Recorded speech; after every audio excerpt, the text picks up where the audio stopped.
Math को डराना है तो खुद को तपाना होगा, और जब खुद को तपाओगे तो फिर मैथ भी डरेगा। तो चलिए प्रॉफिट एंड लॉस का 11 नंबर सवाल देखते हैं, और ये आपका लेसन 2 है, अभ्यास 2 है। अभ्यास 1 अपलोड है, आप देख लेना। राम ने अपना 10 लाख रुपए का मकान श्याम को 10% हानि पर बेच दिया। अभी यहां पे देखिए, एक भाई साहब हैं राम, ठीक है। ये जो राम साहब हैं यानी राम जी हैं, इनके पास एक मकान है 10 लाख रुपए का।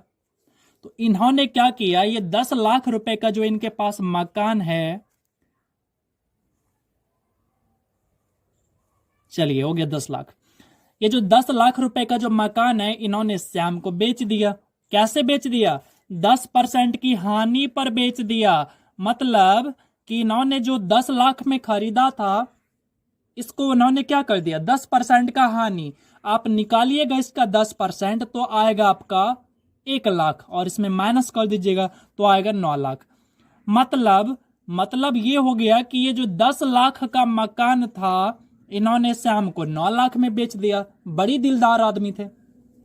अब क्या हुआ, यहां पे तो प्रॉफिट हो गया किसको, प्रॉफिट अभी किसी को नहीं हुआ, इनको तो लॉस हो गया। और ये जो 9 लाख है श्याम के लिए, तो ये सीपी हो गया, क्रय मूल्य हो गया, जबकि इसके लिए क्रय मूल्य 10 लाख है, ठीक है। और इसके लिए ये चीज विक्रय मूल्य है। ये बात आपको क्लियर होगा, उम्मीद करते हैं। अब देखिए, अब क्या होता है आगे सवाल में, देखिए श्याम ने वापस राम को 10% लाभ पर बेच दिया। अब ये जो श्याम जी हैं, इन्होंने क्या किया, अगेन से चिपका दिया 10% के प्रॉफिट पर।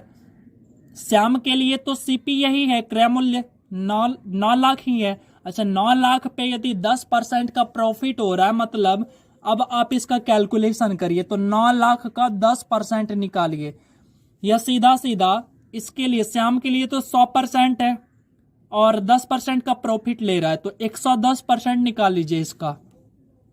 जैसे ही निकालिएगा इसका कितना, 110%, तो आपको यहां पे निकल के आएगा 9,90,000 रुपए। अब यहां पे बात को समझिएगा, ओवरऑल यहां पे हो क्या रहा है। यहां पे जब आप देखिएगा तो देखिए, इन्होंने यहां पे 10% लॉस पर दिया, तो इन्होंने 9 लाख में बेच दिया। 1 लाख का इनको क्या हो गया, कम ही हो गया। कहने का मतलब लॉस लग गया 1 लाख का। अब जब खरीदने की बारी आ रही है, इनको तो प्रॉफिट हो रहा है ना, इनको प्रॉफिट हो रहा है, श्याम जी को तो प्रॉफिट हो रहा है। कितना प्रॉफिट हो रहा है, इनको जो है 90,000 का प्रॉफिट हो रहा है। आप देख रहे हो ना कैसे, अरे 9 लाख में तो इन्होंने खरीदा ही है, तो 9 लाख इनके लिए प्रॉफिट थोड़ी ना है, वो तो इनका क्रय मूल्य है, ठीक है। उसके बाद क्रय मूल्य से कितना ज्यादा श्याम ले रहे हैं, श्याम ले रहे हैं 90,000 ज्यादा ले रहे हैं। यही 90,000 जब इसके केस में बात करेंगे, राम के केस में, तो इनको 90,000 का क्या हो रहा है, लॉस हो रहा है। कितने का लॉस हो रहा है, 90,000 रुपए का लॉस हो रहा है, ठीक है। तो ओवरऑल जो हमारा आंसर आ गया, तो राम को क्या हो रहा है, लॉस हो रहा है। कितने रुपए का, 90,000 रुपए का लॉस हो रहा है, ठीक है। आप इसके एंगल से देखेंगे तो यहाँ पे लॉस, अब यहाँ पे ये जो बेच रहा है 90 में, ये 9 लाख में खरीदा था, 9 लाख में खरीदा, तो 9 लाख यहाँ पे 90,000 में बेच रहा है, 9,90,000 में बेच रहा है। तो 9 लाख तो इसका क्रय मूल्य है, बट ये 90,000 तो इसके लिए प्रॉफिट है, बट वही 90,000 राम के लिए लॉस हो जाएगा, ठीक है। तो हमारा आंसर हो गया 90,000।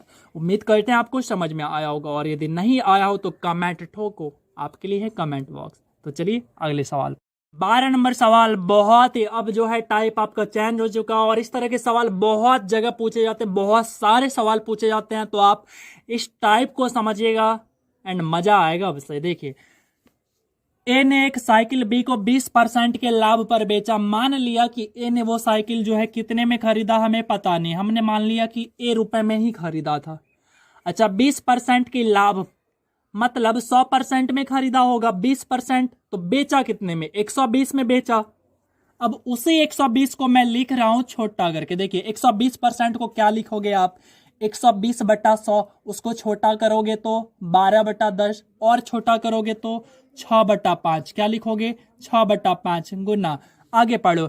आगे कह रहा है बी ने इसे सी को 25% के लाभ पर बेचा। ठीक है, 25% का मतलब देखो, 25% का मतलब होता है 100% में खरीदा तो 125% में बेचा। 125% को जब आप छोटा करेंगे तो ये हो जाएगा आपका 5/4। कितना हो जाएगा? 5/4। और उसके बाद जो है फाइनली सी ने जो है 1500 रुपए दिए थे, तो अब ये हो गया 1500। अब इसको हम करेंगे सॉल्व, और जैसे ही सॉल्व करेंगे तो यहाँ पे आप देखेंगे ए बराबर हमें निकालना है, और उसके बाद जो है तो यहाँ पे हो जाएगा 1500, और यहाँ पे जितने भी बटा में है तो ऊपर में जाके गुना हो जाएगा। तो ये हो गया 5×4, और अब यहाँ पे ऊपर में जितने भी गुना में है तो ये आ जाएंगे बटा में, यानी 6×5। अब इसको करेंगे हम सॉल्व। कैसे करेंगे? तो ये 5 से 5 कैंसिल हो गया, एंड नेक्स्ट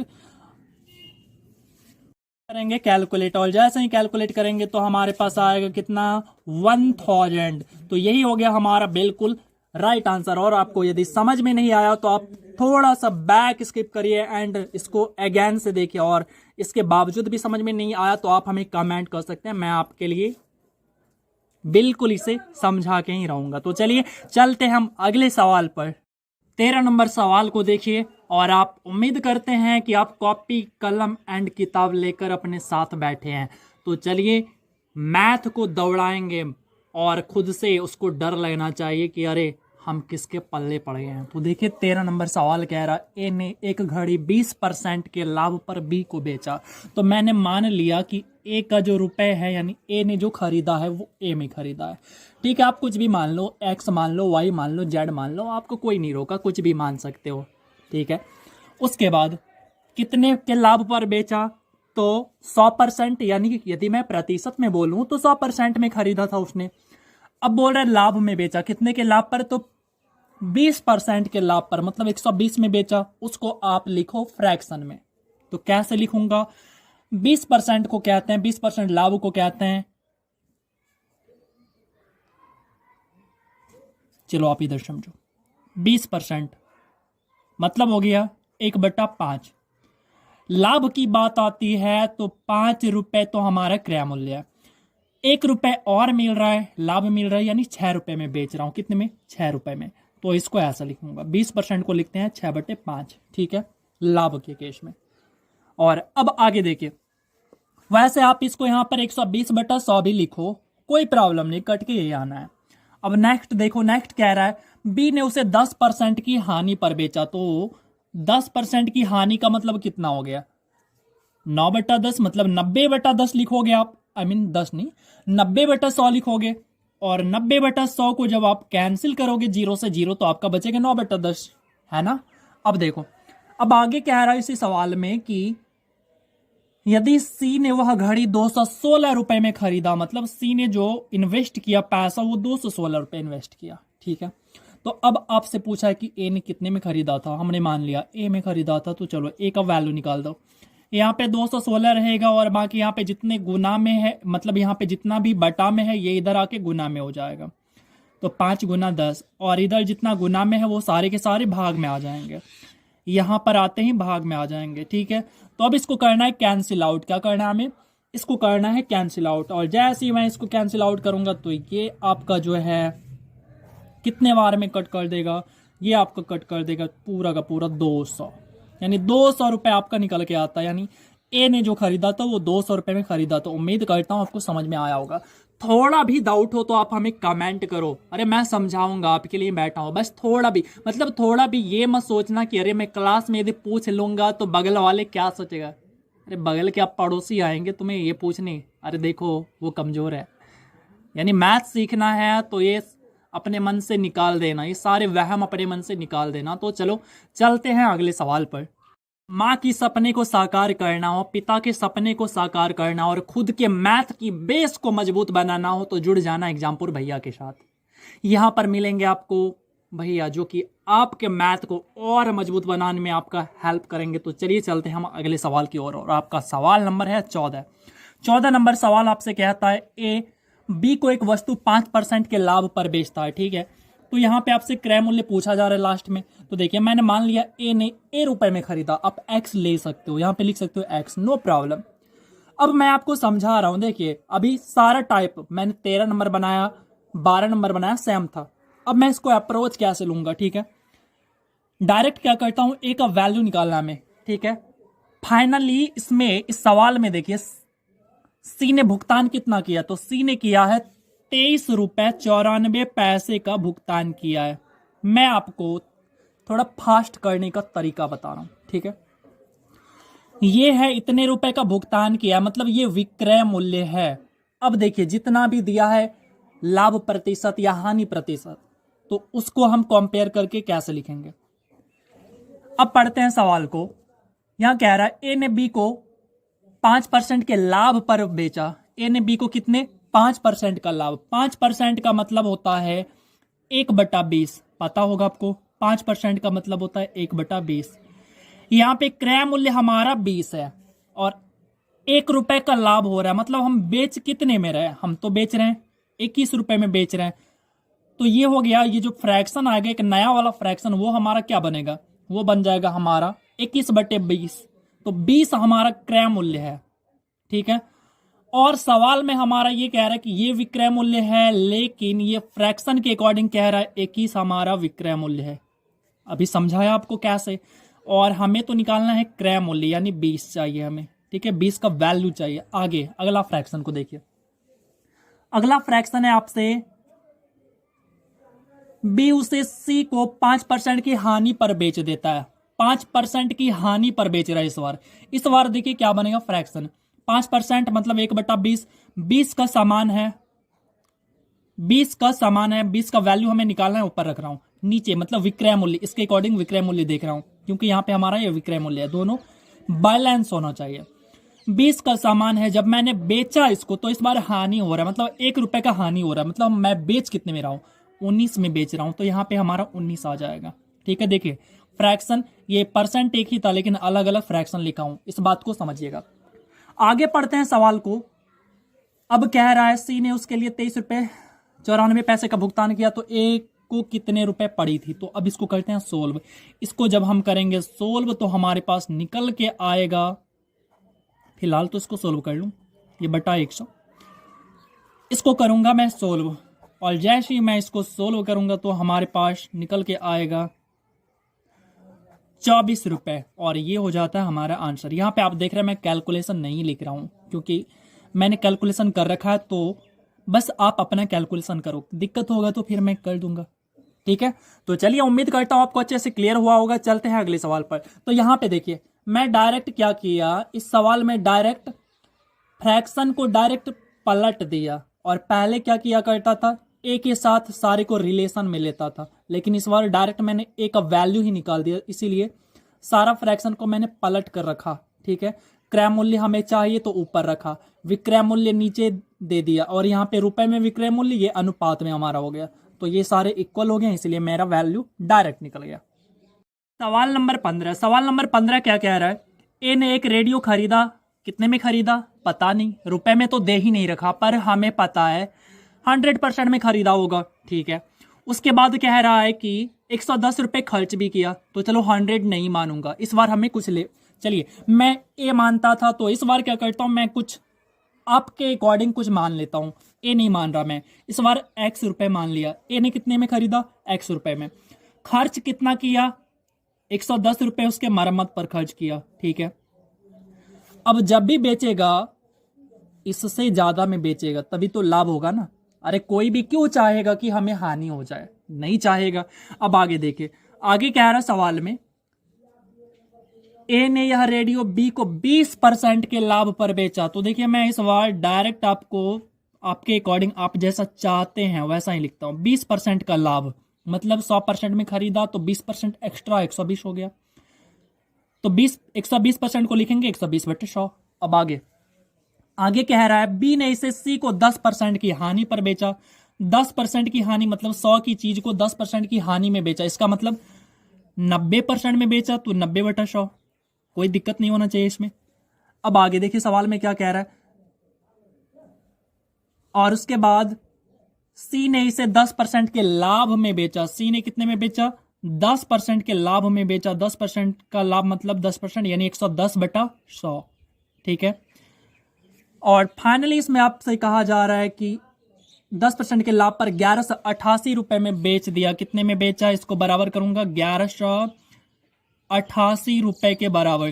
ठीक है, अब हमें निकालना है वैल्यू। तो देखिए 1 0 2 0 डबल 0 कैंसिल। ठीक है, 1 0 यहाँ पे, तो 1 0 यहाँ पे कैंसिल। बाकी जितने भी हैं सारे के सारे इधर मल्टीप्लाई हो जाएंगे, यानी बटा में जितने भी हैं वो सारे इधर मल्टीप्लाई हो जाएंगे। तो यहाँ पे हमारा क्या हो जाएगा, ऊपर में जो भी है उसको रहने दीजिए। तो यहाँ देखिए x प्लस 110 बराबर हो गया 1188, और इसके साथ गुना में आएगा ये 000 यानी 1000, है ना, 1000, और बटा इसके साथ जितना भी गुना में था अब ये आ जाएगा भाग में, क्योंकि हमें इसका वैल्यू, मैं इसका वैल्यू रख रहा हूं। तो यहाँ पे आएगा 12 गुना में 9 गुना में 11। ठीक है, इसको करना होगा, अब हमें सोल्व करना होगा, और जैसे ही मैं इसको सोल्व करूंगा तो हमारे पास एक नया वैल्यू निकल के आएगा, और ये निकल के आएगा 1000। कितना निकल के आएगा 1000, बिकॉज इन तीनों को जब आप मल्टीप्लाई करोगे तो आपको मिलेगा ये। तो यहाँ पे हमें निकल के आएगा x प्लस 110 इक्वल्स टू 1000। अरे कौन नहीं जानता यहाँ से x का वैल्यू निकालने, तो x का वैल्यू यहाँ से हमारे पास निकल के आएगा 890 रुपये। कितना आएगा 890 रुपये। तो यहाँ पे a ने जो खरीदा था, यानी a का जो एक क्रय मूल्य है वो कितना है, तो ये a का जो क्रय मूल्य है वो आपका 890 रुपये है। और उम्मीद करता हूँ आपको ये बात समझ में आया होगा। किसी भी तरह का कोई दिक्कत हो आप हमें कमेंट करो, एंड अच्छा लगे तो लाइक करो, अच्छा ना लगे तो डिसलाइक करो, बट आप बता देना कि आपको प्रॉब्लम कहाँ से है ताकि मैं सुधार कर सकूं। तो चलिए आगे। 16 नंबर सवाल इसमें कह रहा है, यदि एक निर्माता को 10% थोक डीलर को और 15% खुदरा विक्रेता का 25% का लाभ होता है, तो किसी वस्तु का खुदरा मूल्य 1265 है, रहने पर उसका उत्पादन मूल्य कितना है। सेम टू सेम वही सवाल है, मतलब सेम टाइप का सवाल है। तो हम क्या करेंगे, मान लिया कि उत्पादन मूल्य x रुपए है।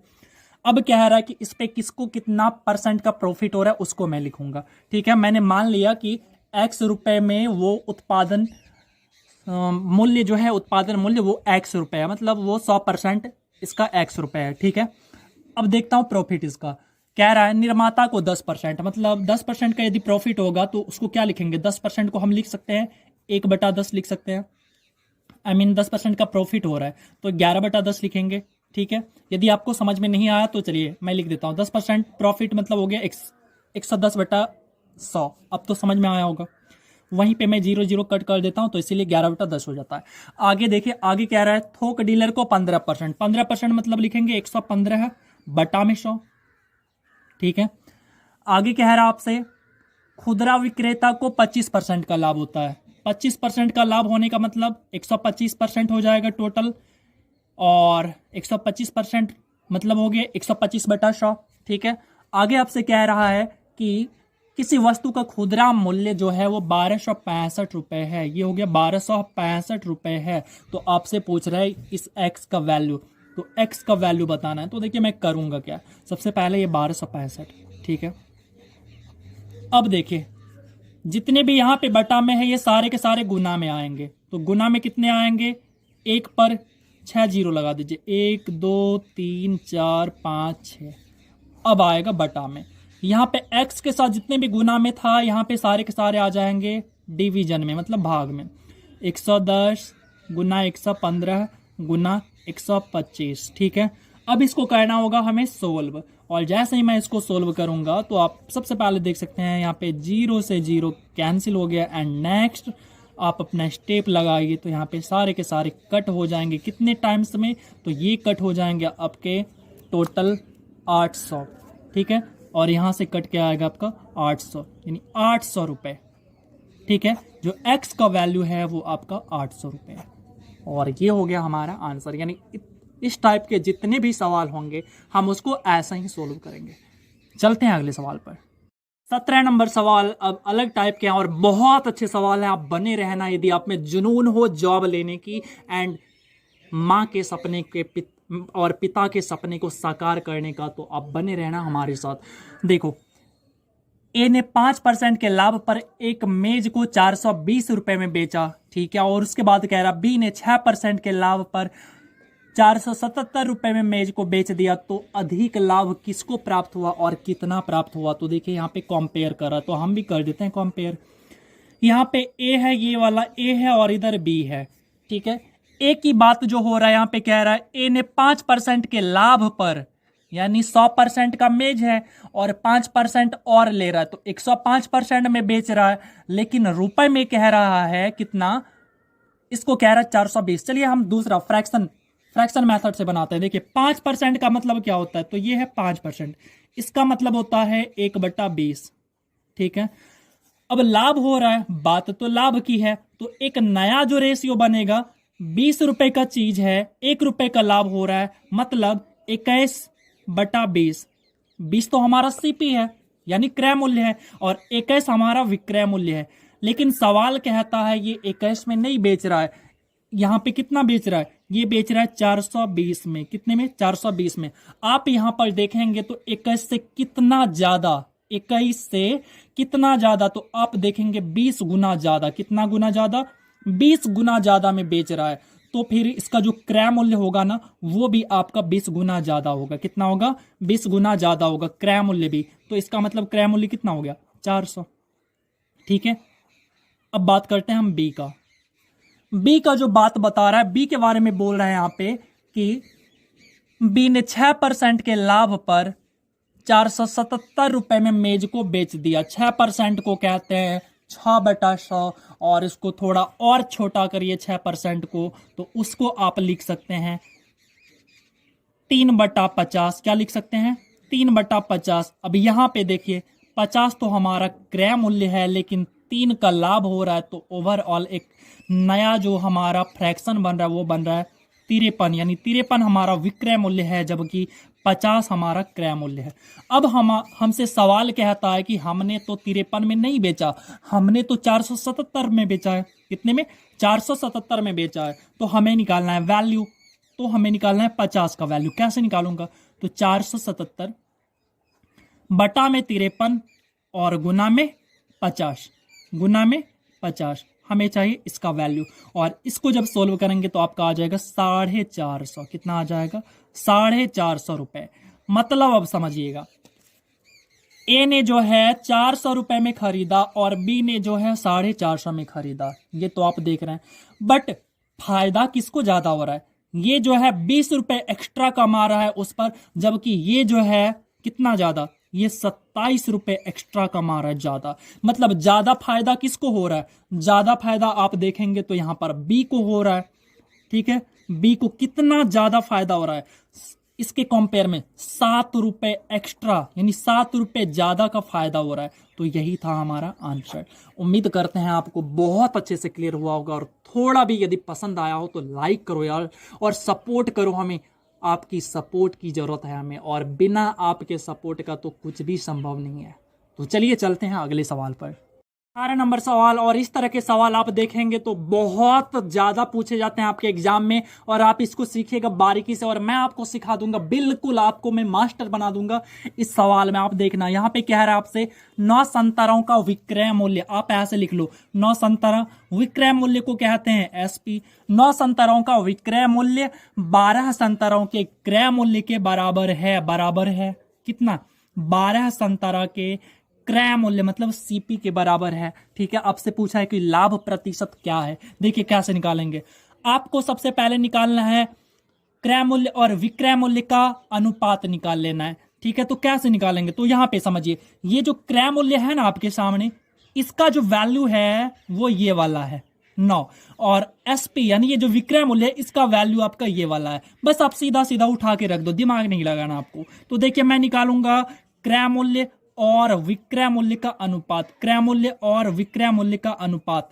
मैंने क्या कहा आपसे, मैंने कहा जो क्रय मूल्य का वैल्यू है वो आपका ये इसके सामने वाला है, ठीक है। तो ये 9 हो गया। उसके बाद जो विक्रय मूल्य है उसका वैल्यू ये वाला है, यानी सामने वाला को ले लो, ठीक है। अब इसको आप और छोटा कर सकते हैं, नो इशू, कोई प्रॉब्लम नहीं है। तो चलिए मैं छोटा कर दूं, यदि करूंगा तो 3 से कटेंगे, तो 3:4 हो गया, ठीक है। क्रय मूल्य 3 है, बेच रहे हैं 4 में, यानी 3 रुपए में खरीदते हैं और 4 रुपए में बेच देते हैं। तो हमें हो क्या रहा है, हमें हो रहा है ओवरऑल 1 रुपए का लाभ हो रहा है। क्या हो रहा है, 1 रुपए का लाभ हो रहा है। कितने पर हो रहा है, यानी हम खरीद कितने में रहे हैं, हम तो 3 में खरीद रहे हैं, ठीक है। तो 1/3। अब बताओ 1/3 को कितना परसेंट कहते हैं, तो आप कहोगे 33 सही 1/3%। नहीं आया ना समझ में, अरे नहीं आया समझ में तो 100 से गुना कर लो। लो अब निकालते रहो, 33 सही 1/3%। मैं तो आपको तरीका शॉर्ट बता रहा था, ठीक है। तो ये हो गया हमारा आंसर। बात समझ में आया। चलिए अगले सवाल पर। 22 नंबर सवाल, 400 कलमों में से 320 को बेचने पर राज ने पाया कि उसने 400 कलमों की कुल लागत प्राप्त हो गई, तो लाभ प्रतिशत ज्ञात करिए। यहां पे आपको देखिए क्या कह रहा है, 320 कलम को बेचने पर, मतलब ये विक्रय मूल्य आपसे कह रहा है। उसके बाद कह रहा है 400 कलम के क्रय मूल्य के बराबर हो जाता है। बस आपसे यही कह रहा था। अब आप क्या करिए, यहाँ पे क्रय मूल्य और विक्रय मूल्य का अनुपात निकाल लीजिए। क्या करेंगे, तो इसके सीपी कितना हो गया, सीपी का वैल्यू आप देखेंगे तो इसके सामने वाला 320 और इसके सामने वाला ये वाला, ये हो गया आपका विक्रय मूल्य। अब आप इसको कर लीजिए छोटा, कितना छोटा, देखिए इतना छोटा। तो ये और भी छोटा हो सकता है, हाँ 8 से, तो ये 4/5। अब यहां पे आप समझिएगा, यहां पे आपसे क्या आ रहा है, 4 रुपए में हम खरीद रहे हैं, बेच कितने में रहे हैं, 5 रुपए में, ठीक है। मतलब 1 का लाभ हो रहा है, कितने पर हो रहा है, 4 पर हो रहा है। तो हो गया, यही तो है। अब आप देखिए 1/4 फ्रैक्शन में कितना, ये परसेंटेज में कितना कहते हैं, 1/4 को कहते हैं 25%। यदि समझ में आ गया तो 25% आंसर हो गया। यदि नहीं समझ में आया तो परसेंटेज निकालने के लिए 100 से गुना करते हैं, तो कर लो। अब करो सोल्व, अब तो आया होगा समझ में। तो ये हो गया 25%। तो हमारा आंसर क्या आया, 25%। उम्मीद करता हूं आपको क्लियर हो गया होगा। चलते हैं अगले सवाल की ओर। इस नंबर सवाल, 20 चाकुओं का विक्रय मूल्य, 20 चाकू है और उसका जो विक्रय मूल्य है, मतलब आपसे एसपी के बारे में कह रहा है कि 20 चाकुओं का विक्रय मूल्य 25 चाकुओं के क्रय मूल्य के बराबर है। कितना क्रय मूल्य के बराबर है, तो आपसे पूछा जा रहा है लाभ परसेंटेज क्या होगा। तो सबसे पहले आप निकालो क्रय मूल्य और विक्रय मूल्य का अनुपात। अब देखो इसका वैल्यू कैसे लिखना, सीपी यहां पे इसके सामने है 20, ये लिखो। उसके बाद बटा एसपी का वैल्यू लिखना है, तो एसपी के सामने है 25, ये लिखो। अब इसको कर दो छोटा, यानी 4 की, ये हो गया 4 और ये हो गया 5। अब इसका मतलब समझो, क्रय मूल्य जो हमारा है वो 4 है, 4 रुपए की चीज को हम 5 रुपए में बेच रहे हैं, मतलब फायदा तो 1 रुपए का हो रहा है। कितने पर, जितने में हम खरीदते हैं, कितने में खरीदे हैं, यानी क्रय मूल्य 4 में खरीदे हैं। तो 1/4 को अभी जस्ट मैंने बताया क्या कहते हैं, 25% कहते हैं। यदि नहीं समझ में आया तो 100 से गुना कर लो, तो प्रतिशत में आ जाएगा। तो देखो ये कितना आ गया, ये आ गया हमारा 25% का लाभ हो गया। उम्मीद करते हैं आपको समझ में आया होगा, और यदि नहीं आया हो समझ में तो आप हमें कमेंट करो। और थोड़ा सा आपकी सपोर्ट की जरूरत है मुझे, और आपके सपोर्ट के बिना मैं कुछ भी नहीं हूं। और ये चैनल समर्पित है बस आपके लिए। आप हमारे चैनल में विजिट करके आप रेलवे लुसेंट मैथ का कंप्लीट सॉल्यूशन देख सकते हैं, और इसके अलावा मैं फनी ट्रिक्स का सेशन ला रहा हूं, आप उसे भी देख सकते हैं। और साथ ही साथ आपके लिए एक बहुत बड़ी खुशखबरी है कि मैं इस चैनल पर आप सभी के लिए मैथ का प्रैक्टिस, प्रीवियस ईयर क्वेश्चन का जितने भी क्वेश्चन है मैं उसका आपको प्रैक्टिस कराने वाला हूं। और यदि आप चाहते हैं प्रैक्टिस करना तो आप हमारे चैनल पर विजिट करो, एंड आपको वहां पर मिलेंगे प्रैक्टिस और प्रीवियस ईयर क्वेश्चन। रेलवे के होंगे, एसएससी के होंगे, यानी रेलवे के विभिन्न एग्जाम के क्वेश्चन मिलेंगे आपको वहां पर। और आप किसी भी एग्जाम का तैयारी करते हैं तो आप हमारे चैनल पर आराम से आइए, अपने मैथ को मजबूत बनाइए और अपने माँ बाप के सपनों को साकार करिए और अपने मैथ को और भी मजबूत बनाइए। तो चलिए मिलते हैं फिर नेक्स्ट वीडियो में, बहुत ही जल्द मिलेंगे। और आप हमें सपोर्ट करते रहना, आपकी हमें सपोर्ट की जरूरत है। तो चलिए मिलते हैं फिर नेक्स्ट वीडियो में, तब तक के लिए जय हिंद, जय भारत।